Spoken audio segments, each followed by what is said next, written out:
Family Theater presents Colleen Townsend and Tom Tully.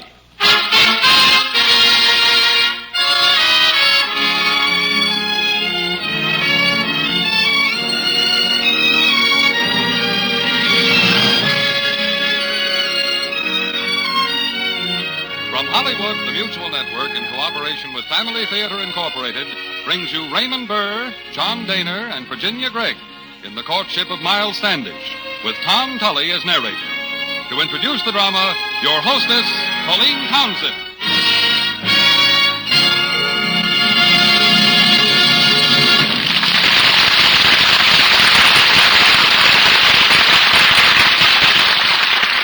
Tomorrow, we here in the United States will celebrate Thanksgiving Day, the day we have traditionally set aside for over 300 years to give thanks for the blessings of the 12 months past. We all have much to be thankful for.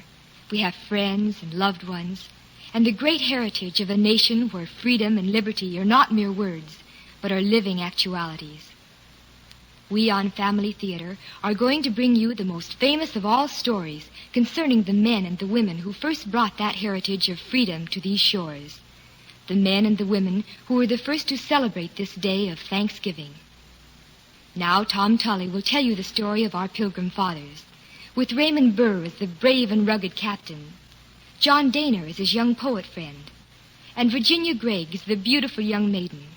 We bring you Henry Wadsworth Longfellow's classic poem of Plymouth, The Courtship of Miles Standish.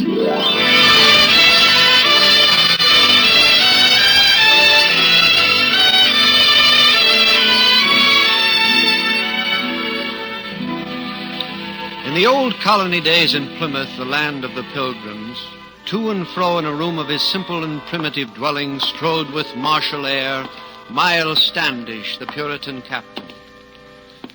Buried in thought he seemed, with his hands behind him. Then long at the window he stood, and wistfully he gazed at the landscape.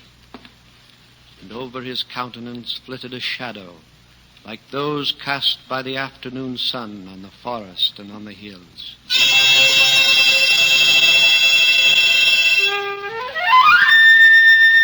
Yonder there, on the hill by the sea, Rose Standish lies buried.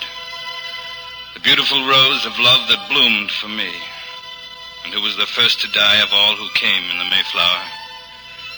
Now the field of wheat we have sown grows green above her, the better to hide the graves of our people from the Indian scouts, lest they count them and see how many of us have already perished.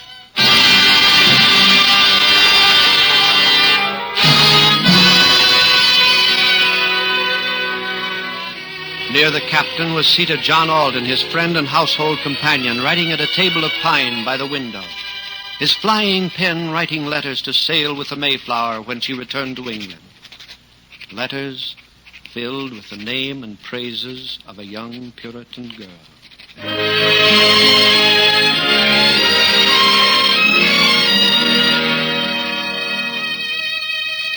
Yes, again I say there is no one like Priscilla. Priscilla the comely, Priscilla the sweet, Priscilla whom I love. Though as yet I have not spoken to her of my love, someday soon I must. And pray with me then that when I do, Priscilla Mullins will consent to become Priscilla Alden.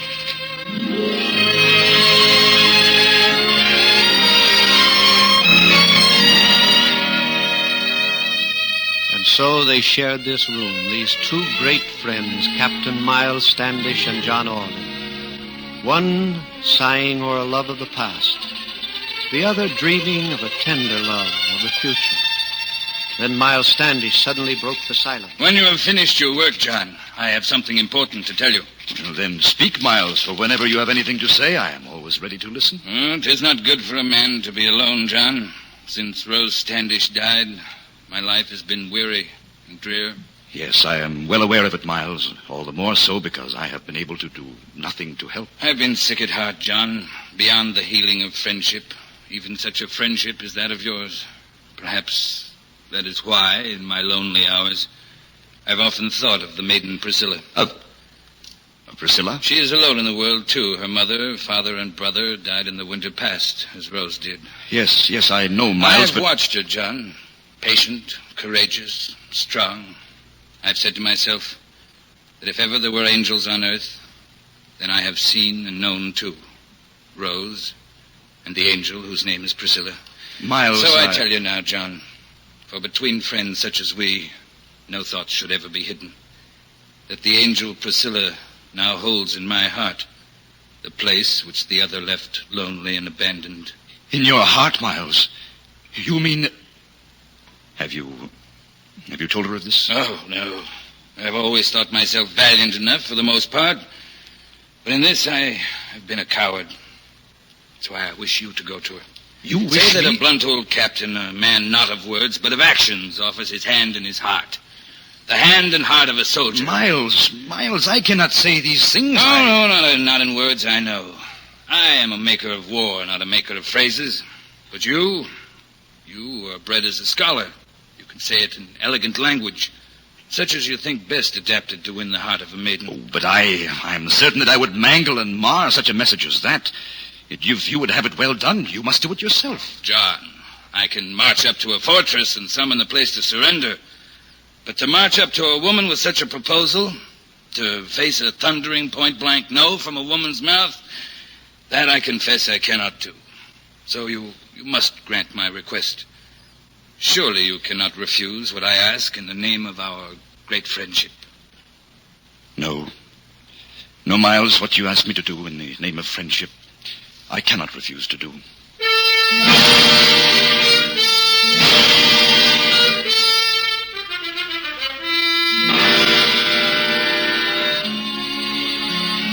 And so John Alden went on his errand, out of the streets of the village and into the paths of the tranquil woods, where all around him was calm, while within him was commotion and conflict, love contending with friendship.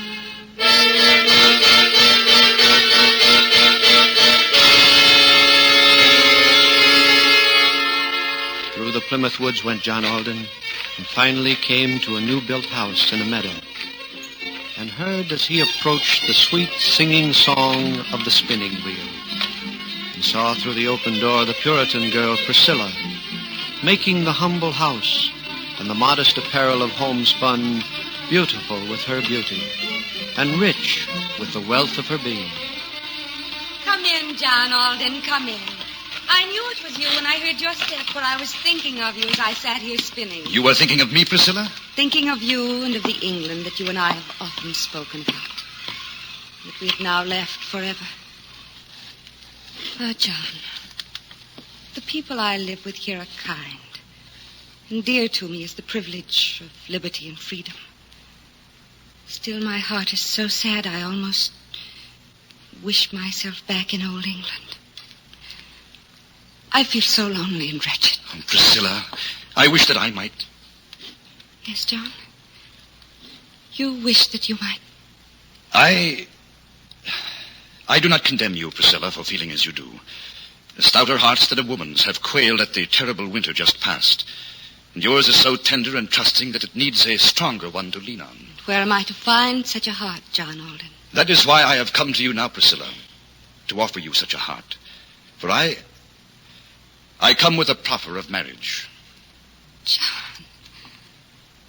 John, you have come to me with a proffer of marriage. Made by a good man and true, Miles Standish, the captain of Plymouth. Captain Miles Standish? Yes, Priscilla. Well, if the great captain of Plymouth is so very eager to wed me, why does he not come himself and take the trouble to woo me? Well, you see, Surely Priscilla, if I am not worth the wooing, I am not worth winning. No, Captain Standish, he's a busy man, Priscilla. He has no time for such things. If he has no time for such things, as you call it, before he is married, would he be likely to find time or make it after the wedding? Oh, but you do not understand. A woman's affection is not a thing to be asked for and to be had only for the asking. When one is truly in love, one not only says it, but shows it. But I am certain that once Had he but waited a while, this captain of yours, had he only showed that he loved me, who knows? Old and rough as he is, he might have won me. Now it can never happen. Priscilla, you cannot dismiss his suit so lightly. He is a man of honor, of noble and good nature. And his russet beard is already flaked with patches of snow as hedges are in November. He is kindly. He is hasty and headstrong, stern and implacable. He is stern, perhaps, as a soldier must be, but he is great of heart, magnanimous, courtly, courageous. Any woman in Plymouth, nay, any woman in England, might be happy and proud to be called the wife of Miles Standish. You plead the cause of your friend very well, John. In simple and elegant language.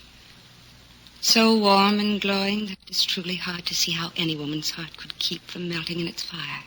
Then what do you say, Priscilla? What is your answer to this suit I bring on behalf of Captain Standish? Why don't you speak for yourself, John?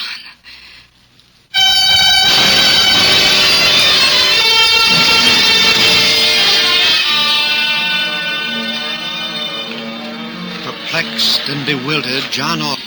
Like an awakened conscience, the sea was moaning and tossing, and fierce within his soul was the struggle and tumult of passions contending.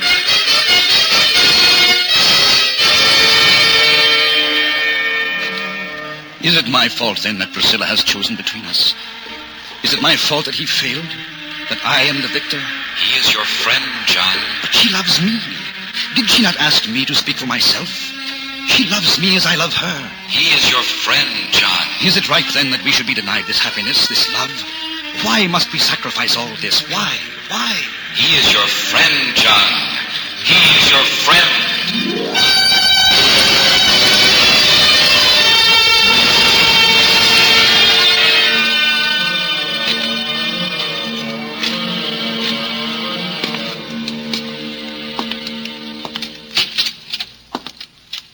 Well, John, you've been long on your errand. Come, relate to me all that has happened. I brought her your message, Miles. Pressed your suit with whatever eloquence I had at my command. Aye, and eloquence enough it was, I warrant me. What was her reaction, John? She was a bit angry at first, Miles. Angry? Yes, that you had not come in person to tell her of your love. Well, you explained why, John. As fully as I was able. Good, go on. I told her of your noble attributes as I know of them. I'm certain you did, certain. Gave you full warranty as your friend, as the man who knows you best in this colony. Good lad, John, good lad. And concluded by saying that any woman in the colony, any woman in all England, in fact, would be proud and honored to be your wife. Well, in truth, a colossal exaggeration, John. But I'll forgive you your poetic license, considering the circumstances. Priscilla then gave you her answer? She did, Miles. And it was, of course... She said, "Why don't you speak for yourself, John?" So you've betrayed me, John. Me, Miles Standish, your friend. You've betrayed me. No, Miles, no, I have... One of my ancestors ran his sword through the heart of Wat Tyler.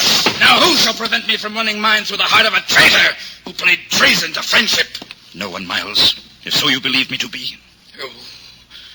You have lived under my roof, whom I have cherished and loved as a brother. You to whose keeping I have entrusted my honor, my thoughts, the sacred and secret of... Listen to me, Miles, listen. I swear to you, as your true and loyal friend, that I had no idea, no slightest reason to believe Speak that not you to me of friendship. There is no friendship between us. Nothing remains save war and implacable hatred. Nothing remains but... Miles, the warning cannon atop the church. I hear it. Some danger threatens Plymouth, and in this wilderness of savages, that can mean only one thing. There is nothing in that for me to fear. For I have learned this day that no savage with skin of red presents a greater danger to me than a civilized friend whose soul is black.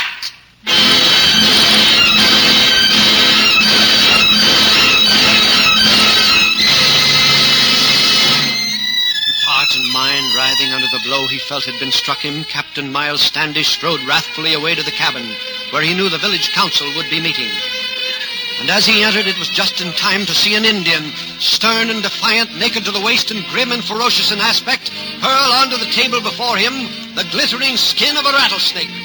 A rattlesnake skin filled like a quiver with deadly arrows.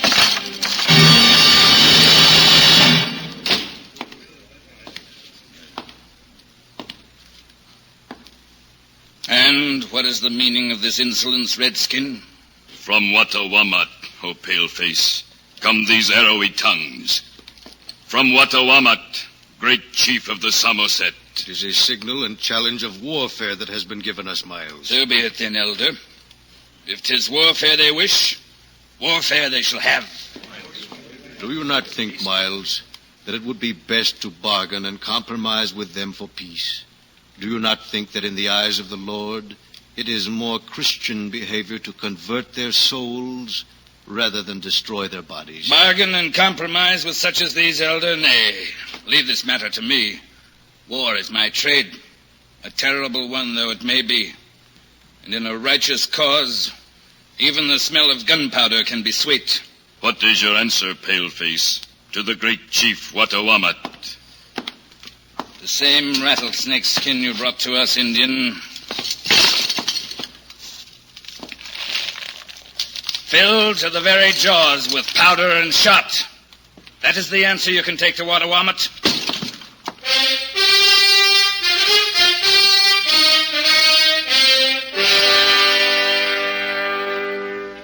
Just in the gray of dawn, as the mists uprose from the meadows, there was a stir and a sound in the slumbering village of Plymouth. A muffled clanging and rattle of arms. An imperative order given in a suppressed tone. Forward. And 10 figures marched slowly out of the village into the mist. 10 men, the stalwart Miles Standish as their leader, marched northward to quell the sudden revolt of the savages. 10 brave pilgrims, marching to do war with the savage Wattawamat and the tribes of Samoset.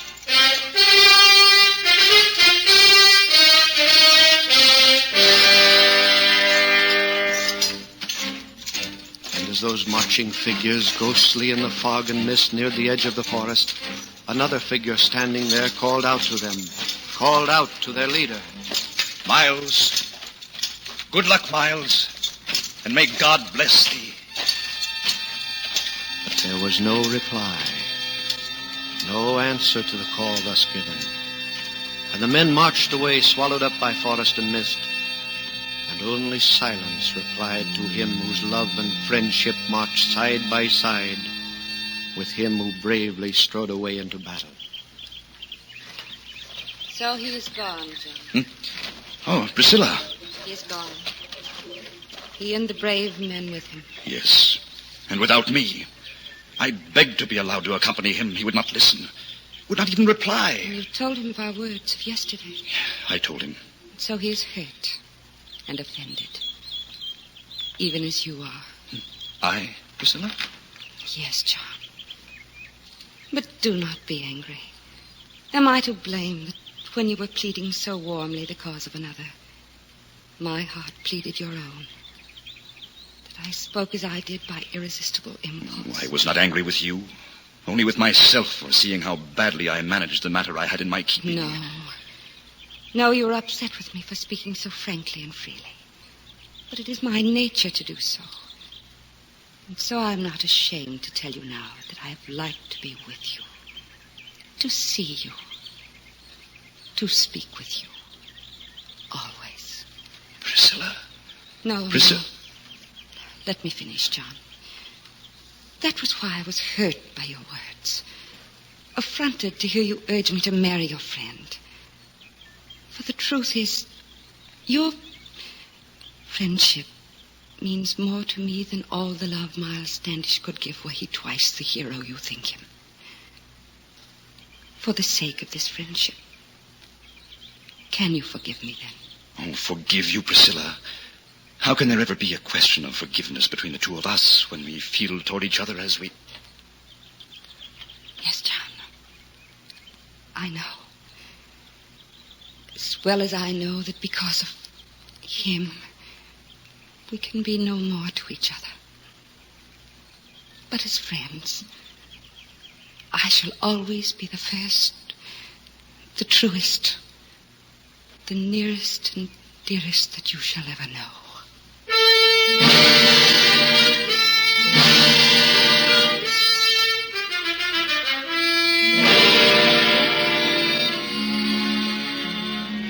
Month after month passed away, and all in the village was peace. The men, intent on their labor, busy with hewing and building and with homestead.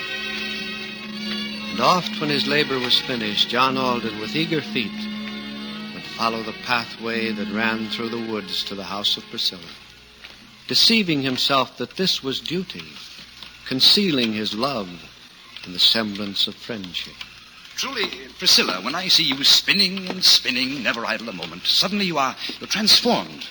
You're no longer Priscilla, but the beautiful Queen of Helvetia, ever spinning her thread from a distaff, so that her name passed into proverb, and that it shall be with you. Priscilla Mullins, a proverb, John. Now, truly, your imagination is running away with you. No, not so, for when the spinning wheel shall no longer hum in the house of the farmer, mothers shall relate to their children how it was in their childhood, praising the good old times, the days of Priscilla the spinner. This idleness of yours is leading into paths of fancy too fantastic to mention. I had better put you to work. Well, to work, Priscilla? Nay, that is not for a poet like me. I am a spinner of fancies, not of yarns. If I am to be a pattern for housewives, then you must show yourself worthy of being the model of husbands. So at some future time, fathers may talk to their sons of the good old times of John Alden. Here, hold this skein on your hands while I wind it for knitting. Come on. No, Priscilla. You would make a housewife out of me. This is no work for a man. John. Hi, Priscilla. The warning cannon atop the church. And danger threatens this village of Plymouth. And Miles Standish and the men of arms are gone. The good people will be gathering in the town square. Come, we had best join them and learn what disaster now hangs like a black cloud o'er this land.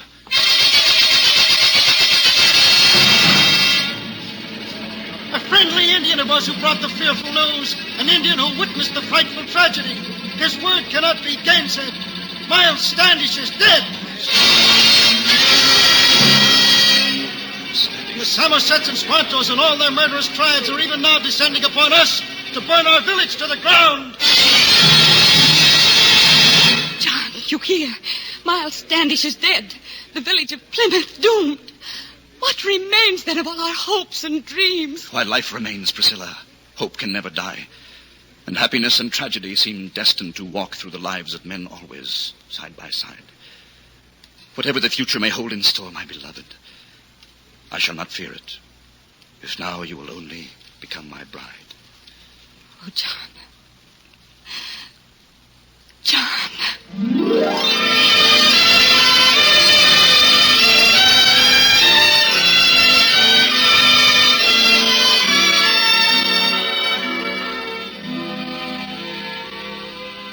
And so, while grim-faced men prepared flintlock and powder and shot, while tearless women fearfully clasped infants to their wildly beating breasts, there in the tiny church at Plymouth, where Priscilla Mullins and John Alden made one.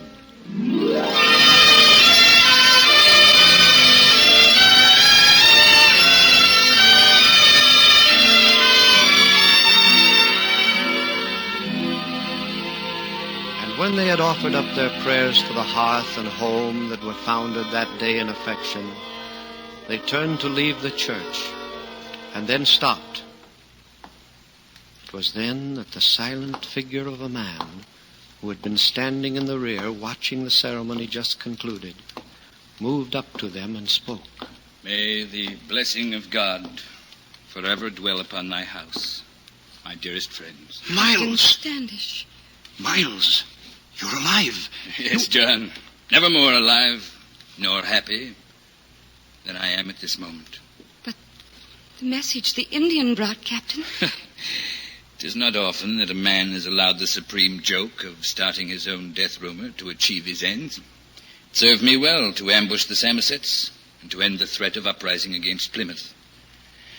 Now the danger is o'er, and I've returned home. Yes, Miles. Returned home after your noble sacrifices, toil of battle, only to find your friendship here betrayed. How can you ever forgive us? It is you, rather, who must forgive me, John, for all the sorrow and pain that my stubborn anger and unseeing selfishness must have caused the two of you.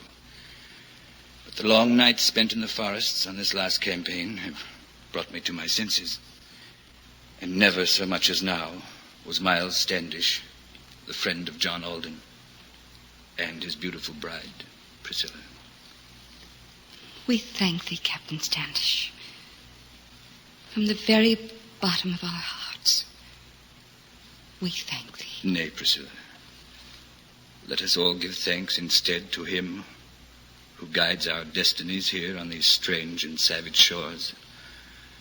Thanks for all the blessings that he has endowed us with, and thanks for that rarest blessing of all, a dear old friendship that with the passing of the tender years shall ever grow older and dearer.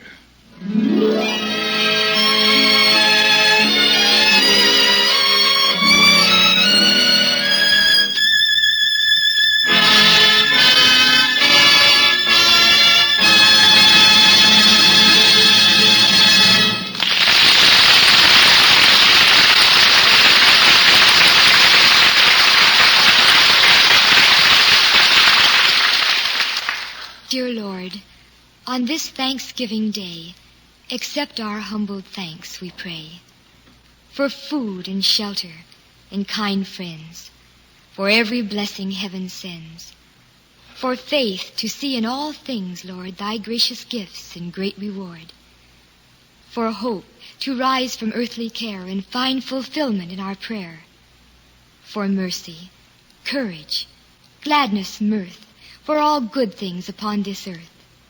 Dear Lord, we offer thanks and pray with joyful hearts, Thanksgiving Day. This is Colleen Townsend, reminding you, as we do each week, that a family that prays together stays together. More things are wrought by prayer than this world dreams of.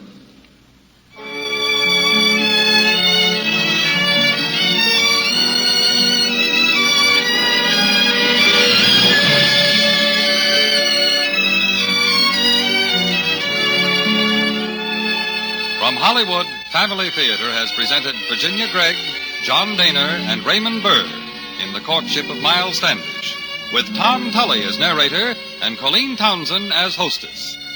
Others in our cast were Howard Culver and Clayton Post. This adaptation of Henry Wadsworth Longfellow's classic was written by Sidney Marshall, with music composed and conducted by Harry Zimmerman, and was directed for Family Theater by Jaime Del Valle. These Family Theater broadcasts are made possible by the thousands of you who felt the need for this type of program, by the Mutual Network which has responded to this need, and by the hundreds of stars of stage, screen, and radio who have so unselfishly given of their time and talent to appear on our Family Theater stage. This is Gene Baker inviting you to be with us next week when your Family Theater will bring you Rip Van Winkle starring Frank Bay. Join us, won't you?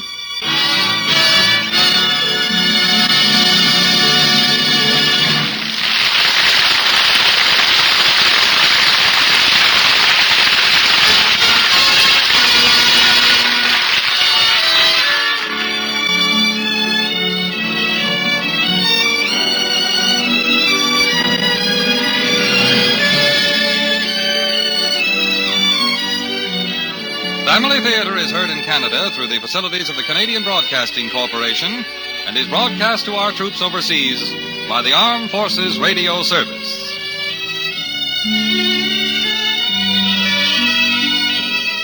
This is the world's largest network, the Mutual Broadcasting System.